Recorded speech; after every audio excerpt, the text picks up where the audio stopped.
Hello and welcome to American Friction, the US politics podcast that likes to doodle but isn't very good at it. So I guess that's something we have in common with Donald Trump. I'm Jacob Jarvis. And I'm Chris Jones. I can't draw at all, actually. Really? Yeah, I find it really difficult. Oh, that's a shame. I'm It's hard. okay.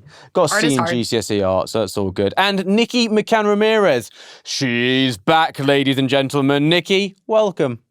I'm back. I'm back.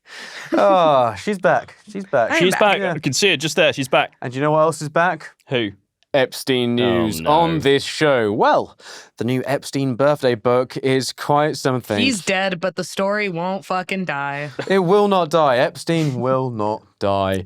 Yeah, it's all quite something to pick apart, isn't it? The White House is also denying everything it's involved in. I don't bloody know. Epstein, it's causing a lot of trouble. As well as that, we're going to wrap up other stories you might have missed, and we'll do a silly, silly question from our resident silly Billy. I hate that. Christopher Jones. Christopher, get us going with the pod then. Well, this is American Friction. Let's get going with the podcast.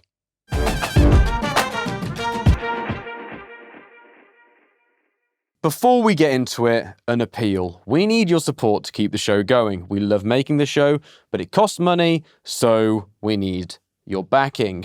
I've got another request actually for you this week, though, slightly different to the usual Patreon one. I want you to go down in the app, wherever you're listening to this show, and hit the share button. Share it. Send it to someone and say, this is the best fucking podcast you'll ever listen to. They don't have to swear, though, do they? Yeah. Well, yeah. You could be nice about it. Okay, say, hi, pal. I think you'll really like this podcast if they don't like swearing. Yes. Basically, share it to everyone you can. Share it far and wide, or just share it on social media. But look, we need more people to listen to the show to keep the show going. That's something we all live, our egos live off of attention. So get us more of it. Go share the podcast. And then if you can back us financially, we'd really appreciate that. So if you could go to patreon.com/American Friction, you'll get the show ad-free, access to other tiers and bonus content and all sorts of stuff. So yeah, go do that if you can back us financially. But yeah, mainly share it. Tell people to listen to. We'd very much appreciate you doing that for the show. Now, on to it. Let's get into it. Nikki, the Epstein drawing as it has emerged. So Trump obviously denied doing his naughty lady drawing, as I believe we described it in a previous show. And now we've seen the naughty lady drawing. It's so much weirder than it was described to be, isn't it? Like, I find it a lot more gross and unsettling. I was expecting it to be sort of quite a childish scrawl of it sort of wrote, I love you, Jeff, whatever he wrote, and then just scrawled some boobies. But it's a lot more, it looks like something from Silence of the Lambs to me. Well, the way I described it, to me, it looked like, you know those Neolithic, Paleolithic Venus statues? That's what it looked like to me. I was like, this looks like a cave carving on a wall. Really strange. The sort of mixed media of it as well, how it's like the message is typed up and then the boobs are drawn around it. But also the boobs are just like two little, like, kind of subtle smiley face sort of shapes. Yeah, for a man who you think would sort of be an admirer of boobs, he hasn't drawn them in a very admiring way. It's very strange. It's very strange. And I've seen a lot of stuff online about why they might have been drawn that way, but... Okay, well, let's get into that in a minute. But Chris, I want to ask your reaction to it. We found it deeply unsettling and weird. Did you find it deeply weird? I mean, I don't know what you're expecting me to say here, but yes. I've seen your doodles. Like I say, I can't doodle. I can't draw at all. And my partner will tell you I can't draw. I tried to draw a cat when we moved out of our flat, and it looked not like a cat. But, did it have boobs? It didn't, no. A cat with boobs. Seriously, though. Meow. If a friend gave me this letter, drawing, whatever you want to call it, diagram, I would seriously question why the fuck they'd given that to me. But not even that. Imagine if your friends gave you a book where every letter was like, hey, my pedophile friend, I love hanging out with you and all the inappropriately young women you like. Happy birthday, buddy. Like, what the fuck? It's so gross. It's really, obviously looking at it now, knowing what we know, it's really, really horrifying, I guess, to look at. Yeah. But even back, without any of the knowledge of what's happened, it's fucking weird. It's very weird. Nikki, you mentioned there might be some theories about why he drew the boobs like that. So enlighten me on those. What's the internet saying? I mean, the thing is, I don't think, like, again, to me, the drawing looked like cave art on a wall. And I don't think you can extrapolate too much about what the message was here based on what's on the paper. But as you said, Trump was a man who would allegedly sexually harass the women at like the Miss America, Miss Universe pageants. Like, the man likes a big titty from what we know historically. So people on the internet are speculating that it was drawn that way because it's supposed to be like a younger, less developed girl/woman. But yeah, no, that's sort of what I've been seeing on the online reaction. I can't say that that's what it is. Because to me, it looked like, initially I saw it and it looked like a really bad doodle. But yeah, that's the thing with this entire book. It's that so many of these letters are just weirdly suggestive about what a pervert Jeffrey Epstein is. And like, ooh, hoo, hoo, he. Like, there was also the one drawing that shows what appears to be Epstein surrounded by just like a bunch of also like hot cartoon women, and people were pointing out that like on a beach, and it looks like he's in front of like a hotel or a club, and someone was pointing out that the drawing of the building in the background looks like Mar-a-Lago.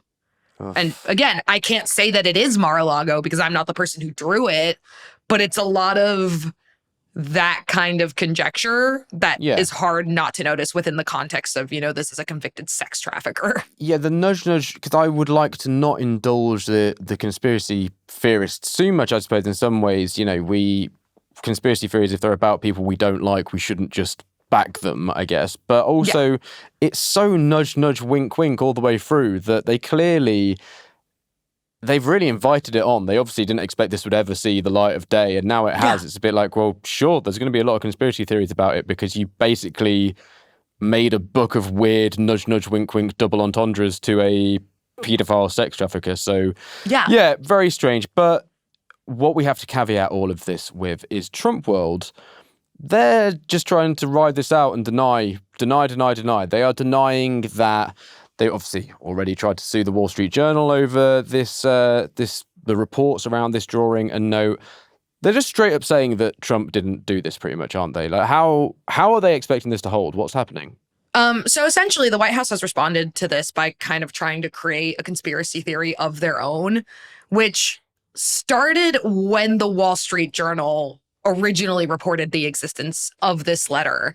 Not the actual photo, but just the contents of the letter. At the time, J.D. Vance came out and was like, this doesn't even sound like Donald Trump. And now the White House and other right-wing commentators are basically insisting that it's not possible for Trump to have written this because it doesn't sound like him. To be clear, the man has aged approximately 20 years since this letter was allegedly written. And he does talk differently now. He talks a little differently from how he talked in the first term, in the interregnum. And at the same time, you still have the active lawsuit against the Wall Street Journal and the efforts by the Trump administration to continue attempting to silence reporting on the Epstein case. Yeah. So they just are kind of trying to insist that it's not real, that it's not possible. And like we talked about in one of the previous Epstein episodes, there's so much conspiracy theorizing around this case that I think the White House, to an extent, knows that it can insert that innuendo, that conjecture into the narrative, and that their supporters will run with it. Just with that, so my conspiracy theory is always that most people and most institutions are just too rubbish at being organized enough to possibly carry out the conspiracy theories they're accused of. So let's war game this out for a second. Just how many people would it require to be complicit for this to be able to be fake? It would have had to have been hundreds. Planted somehow among these documents. It would have had to be, Congress has released the documents. The Wall Street Journal has been looped into it. The Wall Street Journal's lawyers, one would assume, have been involved. Yeah. I don't know. I mean, we're talking, tens or hundreds or thousands, I don't know, of people this would come across, right? To actually possibly, for it to be a complete conspiracy against Trump. There was a really funny, it was funny in the context of the situation, but it was like a Blue Sky post where someone goes, Ghislaine Maxwell, here we go, boss. A big book of letters from all your horrible best friends. Jeff Epstein, oh, neat. Look, this one's from Donald. Ghislaine, that one's fake, actually. Like the implication here also, because Republicans. So Bill Clinton wrote a letter that is in this book. Yep. Yeah. I'm sure Republicans will insist that that's real. But no, the one from Donald is fake. It's like it was generated by someone else. I should also point out that Trump, a couple weeks ago, claimed that maybe the letter had been forged. So he's also feeding into this.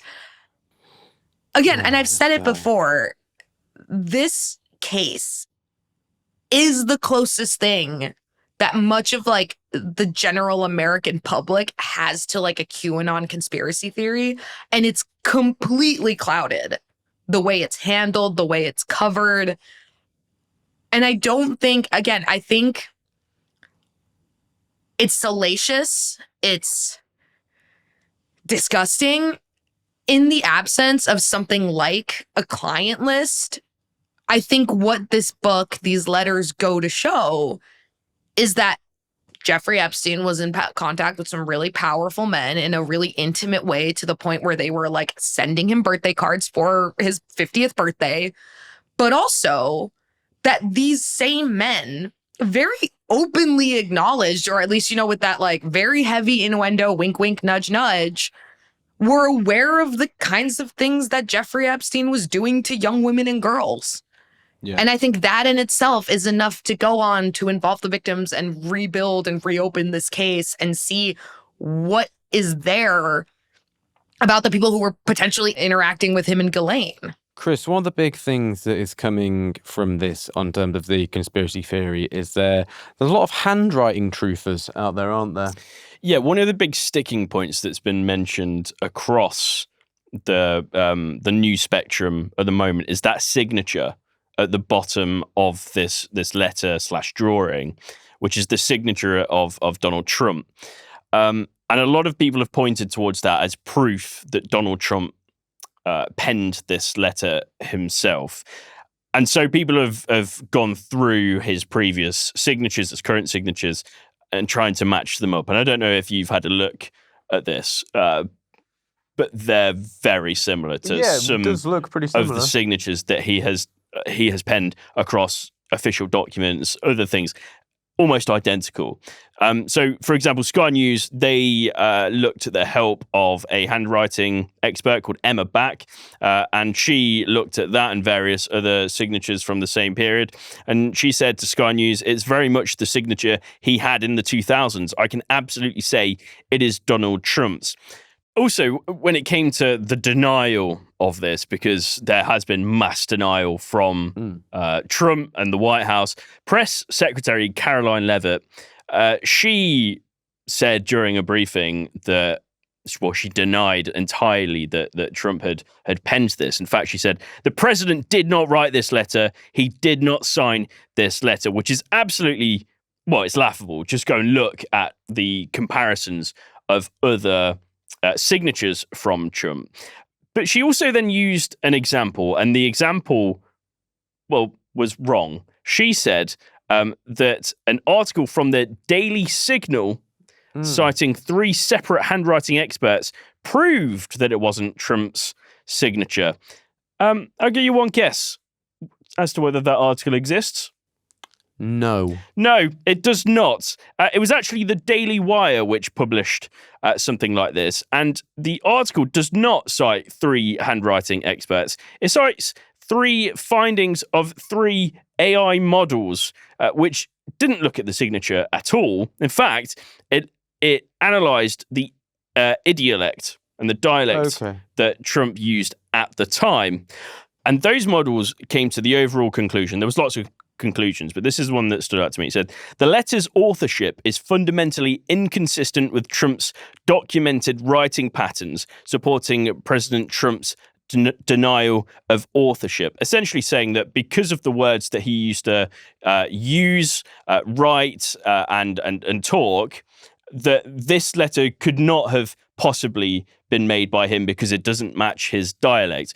One of the things, though, that really stands out to me, and this is purely anecdotal, I guess, I don't have any evidence to back this up, but lots of people's dialect changes depending on where they're talking, who context. They're talking to, the context. And what we don't really have is any context of how Donald Trump would speak to Jeffrey Epstein. Yeah, I almost find that worrying, like it could be more damning, that like you and I will have inside jokes because we're friends. Me, you and Nikki will say things to each other exactly because we're friends.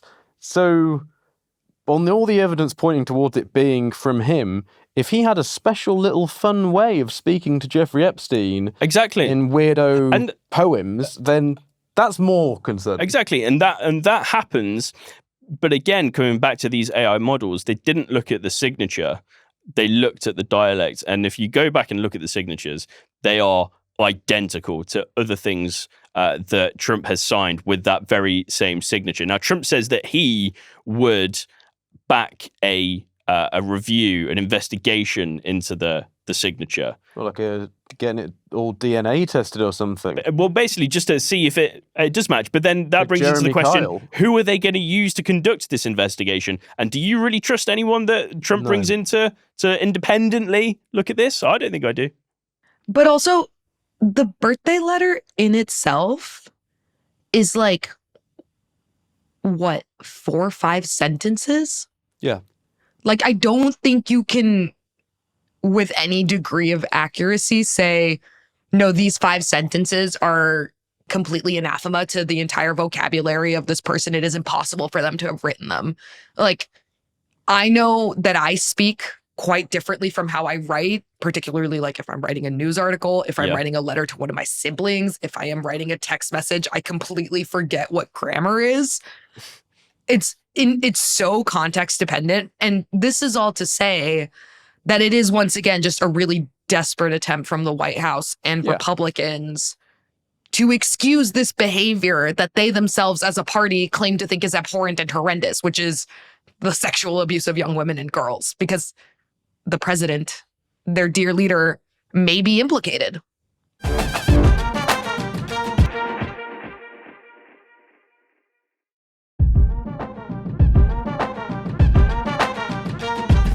Chris, there's a lot of other weird bits in the birthday book, aren't there? Talk me through some of them then.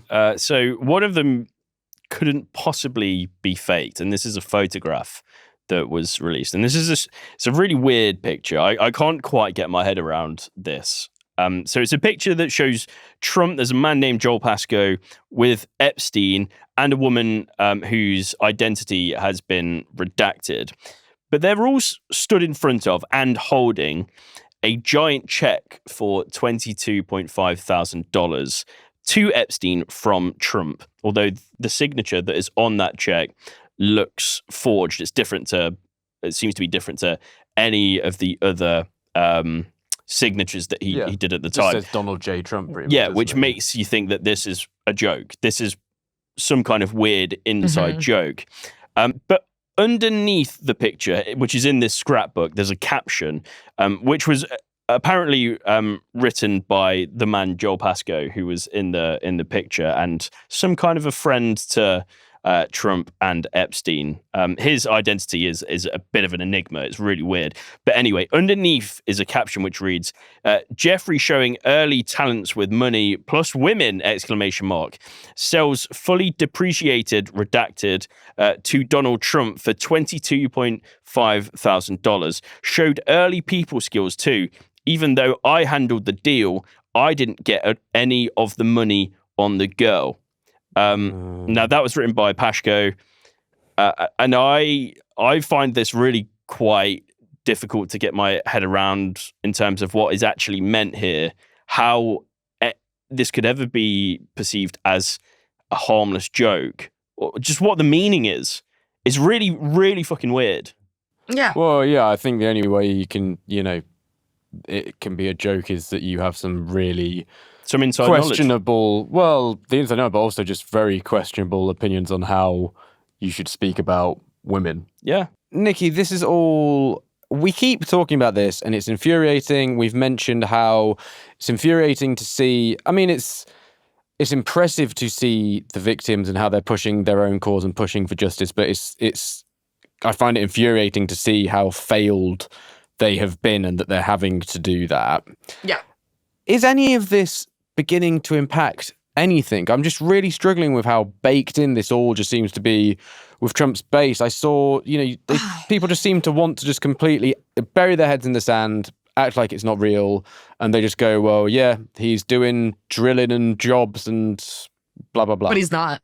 Yeah, exactly. He ain't even doing that. But, And I think that's part of the thing the administration is struggling with here. So a couple weeks ago, there was just this slate of polls and slate of like Twitter media analyst types being like, we surveyed people and Epstein is not in their top 10 issues. So why are Democrats pushing this? Like, of course it's not in people's top 10 political issues.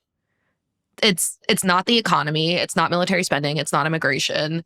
The Epstein case is not it is politicized. It is not inherently a political issue. And I think that in itself might be one of the reasons why Democrats need to continue hammering this. And to be clear, I don't think Democratic leadership, your like Hakeem Jeffries, your Chuck Schumers, have been the most on top of the messaging around this case. No. I think it's the Democrats on the like House Oversight Committee, like Robert Garcia, Ro Khanna, even, Republican Representative Thomas Massie, who hates Trump and has been really on this. But it hasn't been party leadership who's been kind of leading the charge on making sure that the victims are being heard, that these documents are making it out into the public. It's been sort of individual members of Congress.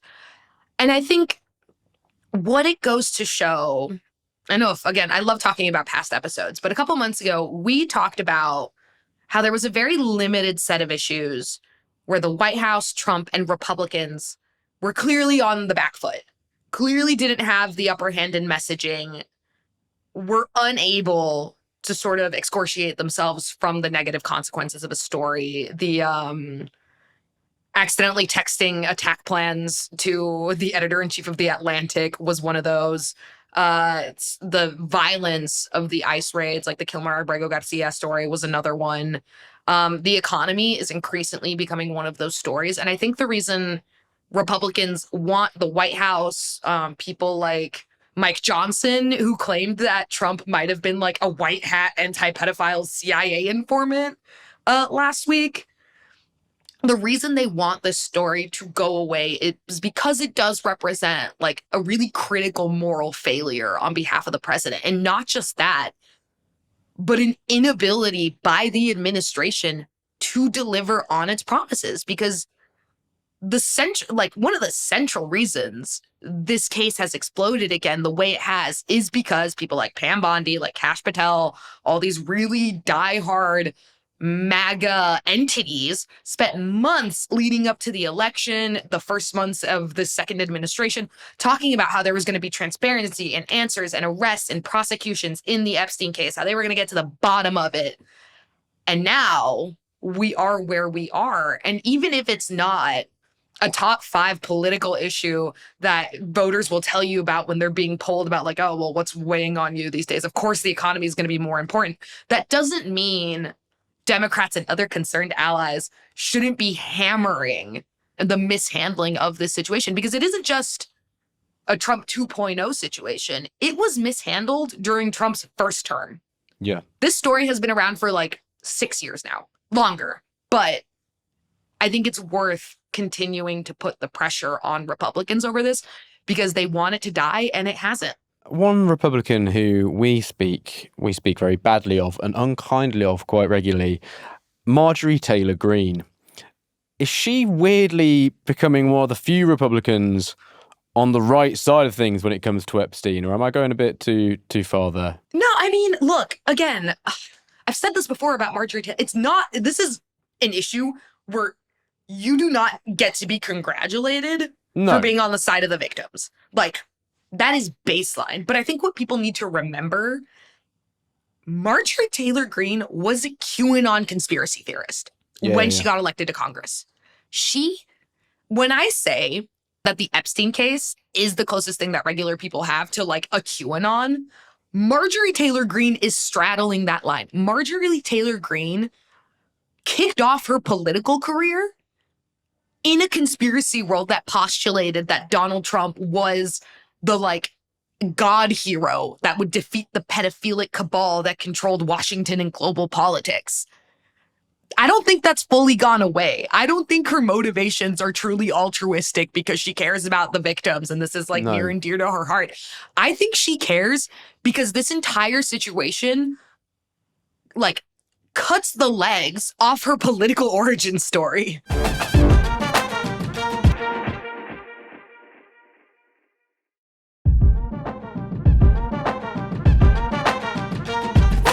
Now to round up some other stories that you might have missed this week.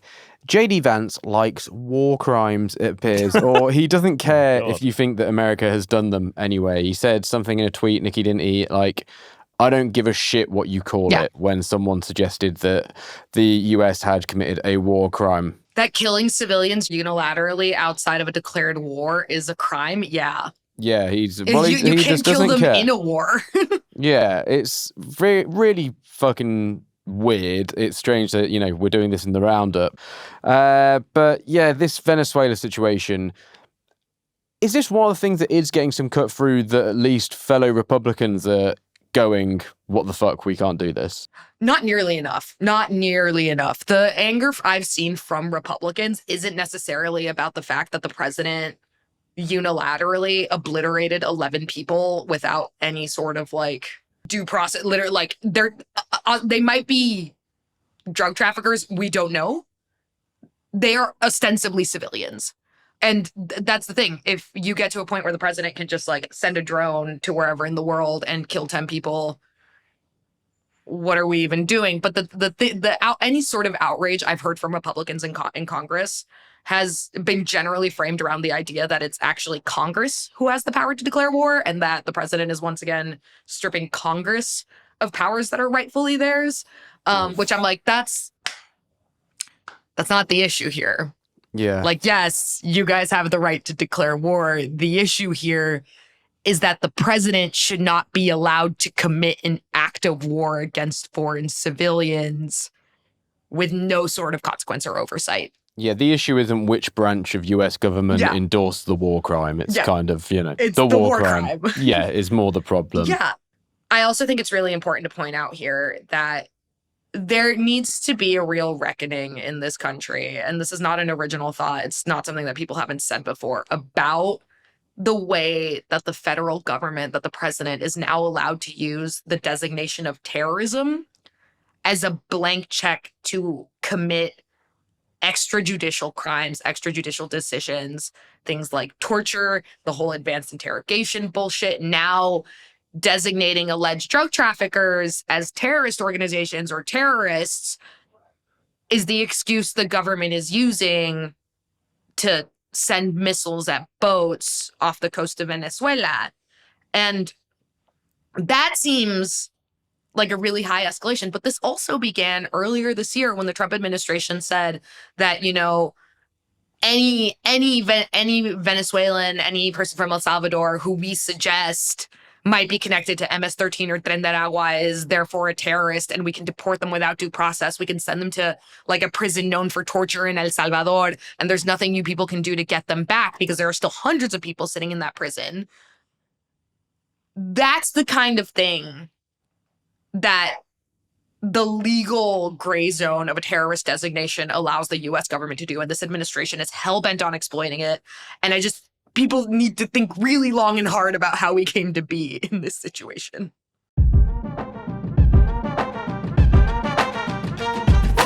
So the Washington takeover that's kind of over for now, isn't it? Because Trump, this sort of militaristic way he's behaving, the way he's behaving with impunity, he's doing that completely domestically as well, it feels like. So what's the fallout post this takeover in Washington, and what's the feeling around it. I mean, I feel like they're still looking to extend it. I don't think it's over at all. I think that the success they had with this, especially sort of like the soft and almost enthusiastic cooperation of Mayor Muriel Bowser, has emboldened this administration to continue eroding at the right of home rule within Washington, D.C. I lived there for a decade. I have experienced it. It is a lovely city that is being wildly misrepresented by the Trump administration because they are using anti-crime sort of posturing as the vehicle to continue inserting more authoritarian policies into democratic cities and states while ignoring, the same kind of crime in Republican states, which this is not to say that the federal government should be going into cities, whether they're Republican or Democrat, to enforce the law. That's unconstitutional. But I think, again, this entire situation just has made me more committed to the prospect of statehood for Washington, D.C. You have almost 1 million people living in that city who do not have representation in Congress, who do not have representation in the Senate, who are basically being steamrolled by the federal government despite having a population larger than several other states. They don't have the rights, protection, and vote of the many other Americans who might be dealing with this in their own jurisdictions, who have the ability to like call their congressperson and be like, hey, this is fucked up. You need to like stop this shit. And it's frustrating because I don't see this. This isn't the end. I think this is the beginning. I think this was a very successful test case for them about how much control they could exert over Washington. And they're going to continue doing so at the expense of the civil rights of almost 1 million people in that city. With Chicago as well, looking to that, so I'm sure everyone will be aware of the Shike Apocalypse Now meme, whatever it was, of Trump looking like Apocalypse Now. How concerning is this, the suggestion of war on Chicago? And does it just reiterate that, the what he did in Washington was clearly a bit of it was a test. It was an experiment to see if then he could look to do it elsewhere. And is that the concern for places like Chicago? I mean, I don't think the thing is DC exists in a very unique sort of legal environment because it is a federal district. It does have exist under the control of Congress. It was much easier for Trump to come in and do what he did in DC than say Los Angeles. I think in terms of cities like Chicago, New York, the test case isn't necessarily DC. It's more something like what happened in Los Angeles, which, because it's an actual state with just a different legal structure, there are more restrictions on what the administration can do there. But then again, they've been barreling through those restrictions regardless. But yeah, I think we're going to see it in Chicago. We're going to see it in Baltimore. I think it's going to escalate in New York. Again, every time we talk about this, we should point out that this administration is targeting, obviously, Democratic cities, but also cities with large Black and Latino populations. And that is 100% intentional because at the end of the day, these are racist policies being endorsed by an authoritarian administration that is using the specter of crime and violence by minorities to entrench themselves in political power that they are not entitled to according to the laws of this land. Chris, I've got a question for you now. You love charts, don't you? We used to ask you all about the polls. He does, man. You do, number guy. Oh. But Vox has a few handy charts, doesn't it, about why everyone hates Democrats. So you've been reading the charts. Why does everyone hate the Democrats? Right, I've read the charts. Does everyone hate the Democrats? No. But they're not doing as well as you'd expect. There's more hate for them at the moment. You'd expect them to be more popular when the opposition is Trump. You'd hope. Yeah, and what we're seeing actually is that Democrats themselves are finding, or even Democrat-leaning independents are finding reasons to not like the Democrats at the moment. Yeah. So Vox basically condensed some charts from various pollsters, for example, Gallup, and highlighted 3 real reasons as to why people aren't enjoying the Democrats' existence at the moment. And the 3 main reasons are this. And I don't think this is actually anything that we didn't know before. But the first one is Democrats are frustrated with their party, according to Gallup, because they seem unable to deal with Trump and the GOP, essentially saying that, they look weak. Big tick. They don't know which direction their party should go in. That's, again, according to Gallup. A lot in the chart from Gallup suggests that those within the Democratic Party would like the party to move further left. Uh-huh. And I guess that comes back to the countering Trump part. Maybe people see that moving further to the left would counter the what we're seeing from Donald Trump and his administration. Medium tick. And then also there's just a very blatant one that is everyone dislikes their leaders. Big or tick. there doesn't really seem to be anyone who's taking that leadership role apart from Gavin Newpod. Yeah. Who seems to be Chris's boyfriend. He's a hot guy. Gavin, stop listening if you're listening to the pod. He's the only listener I'll tell that. Stop listening Gavin and call Newsom. me. They call him Mr. Tender. Oh, gosh. Listeners, if you didn't know about this, Chris thinks that Gavin Newsom would be a tender kisser. I think he's a good-looking guy. He thinks he's very good-looking. I don't think that's a crime. It's not a crime. It's not a crime. Me and Nikki just thought maybe otherwise that we think people have agreed with me. I've asked them since. he looks a bit creepy. Do they? Who have you asked? Yeah, everyone. Yeah, okay. In the script here, right, it says to ask you about the BLS. Yeah. Okay. I think this is really interesting, and it's something that we touched on when McIntyre, who was the commissioner for the Bureau of Labour and Statistics, was sacked by Donald Trump for rigging the jobs I can't believe reports. you didn't get his job. Me? Yeah, you'd be good at that. I know. Not sure about that. But it's a she, by the way. But can't believe you didn't get her job. I know. But SMH. she was sacked by Trump because he believed that she was rigging numbers, even though she was elected by a bipartisan vote, which obviously includes GOP and Democrats. So she was got rid of. And what we said at the time was it would be really interesting to see who he's going to nominate in her place and who he wants to take over the BLS. And we've got that answer now. It's a guy called E.J. Anthony, who guess what foundation he was part of. Heritage Foundation. Heritage Foundation, that's right. And he was a contributor to Project 2025. He wants to completely change the BLS. He's been very critical of it. He's called their numbers phony baloney, I think is what it was. Yeah, phony baloney, a very American way of criticizing something.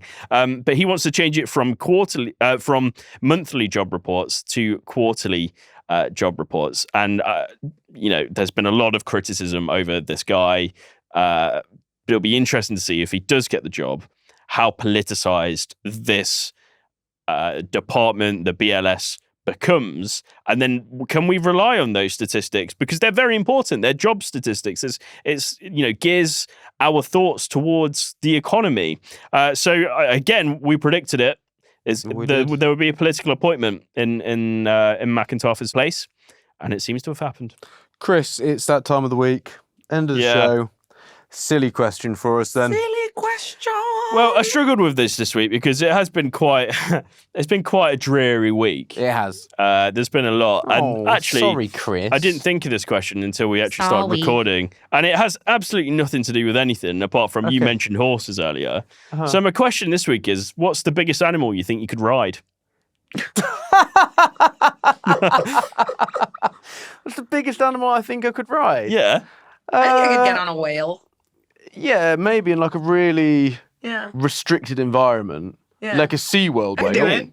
You just get on it. Yeah, but they go a bit mad in SeaWorld, didn't they, as well? And I obviously wouldn't go to I wouldn't go to SeaWorld, obviously. A dolphin.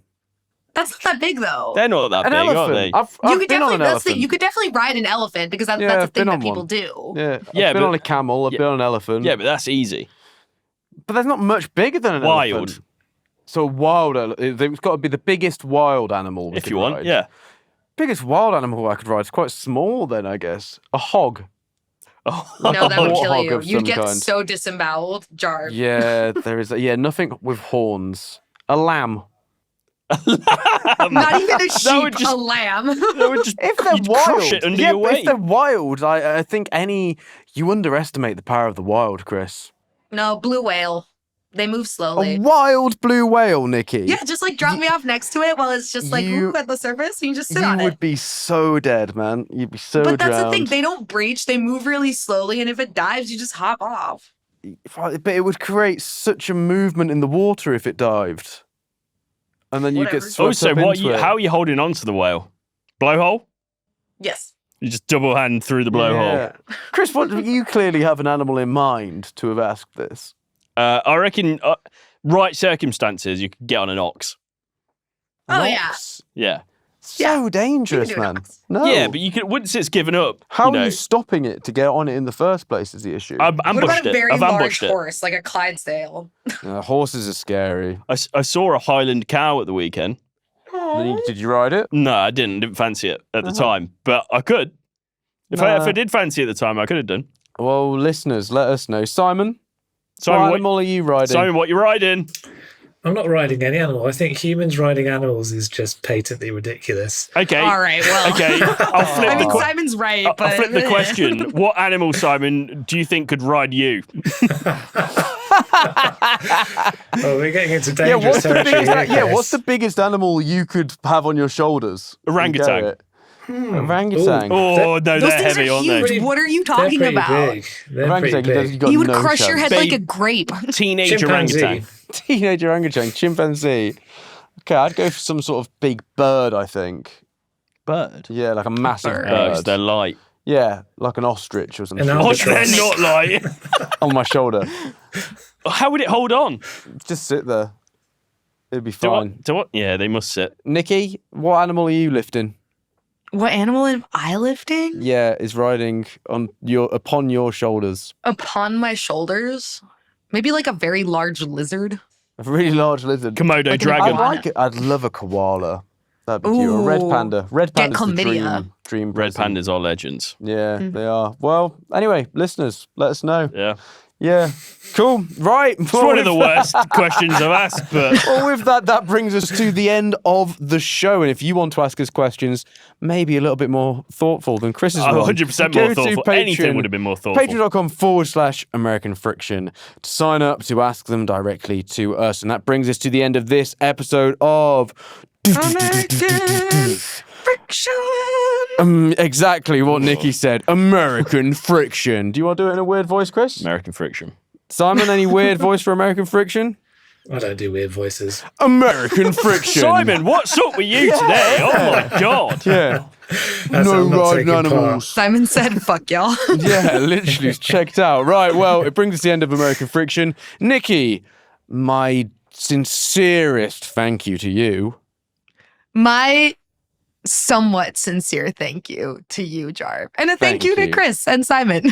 Thanks, guys. Chris, I couldn't thank you more. Well, why are you doing this? Where's the nobility? That's not a word, is it? Nobility, yeah. Nobility. Nobility. Wow. Nobility sounds better than that, doesn't it?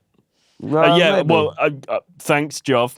Simon, words cannot express my thanks to you, actually. So I almost said nothing, but that wouldn't have been very noble. Kind regards. Thanks. Well, listeners, Simon. oh, my sincerest thanks to all of you, but genuinely sincere thanks to all of you. If you want to make me more thankful and more sincere, go to our Patreon and give us some money. We'd really like that. Patreon.com/American Friction. There's bonus content. You get episodes ad-free. It's just a good place to be. If you can't back us financially, we get that, but please do go rate, review, subscribe, wherever you're listening to the show, and tell someone to listen. Tell people you love us, because you do. Say, American Friction. Hey, go up to someone at work and say, hey, you're kind of boring. If you listen to American Friction, you won't be so boring because we talk about US politics. Tell them that. It'll be quite aggressive, but you'll look dominant and they might listen to the podcast. Anyway, more advice next week. American Friction. More great Peace out. advice. What the fuck was that, Jarv? Oh my God.